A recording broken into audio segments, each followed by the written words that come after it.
The Orkney Islands are beautiful, rugged and remote. But just like the rest of the UK, the post is still delivered 6 days a week.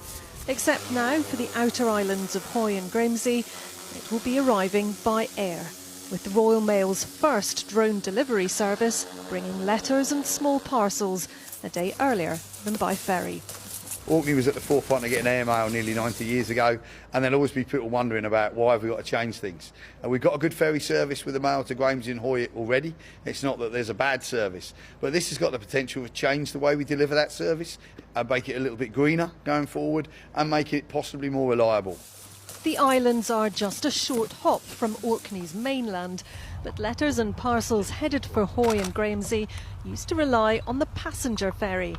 Now boxes carrying up to 6 kilos of post for the 300 or so residents can be attached to a drone and flown directly to the posties. And Orcadians are keen to see how it handles the changeable weather in this part of the world.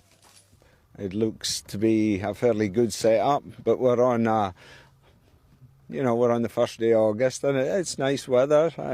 It might be a wee bit different. Give a few weeks. That's something the drone operators Skyports have been testing for and say the mail will be in safe hands. I have no doubt that there'll be times in winter when the wind is very, very high in the Orkney Islands when we can't fly, but for us it's all about what's the comparable service and how are they operating? So how often can that ferry service run? How often can that van service run? Can we get close to that level or even beat that level while doing it with a very sustainable mode of transport as well? The service will initially run for 3 months, and while it does, there's one other bonus.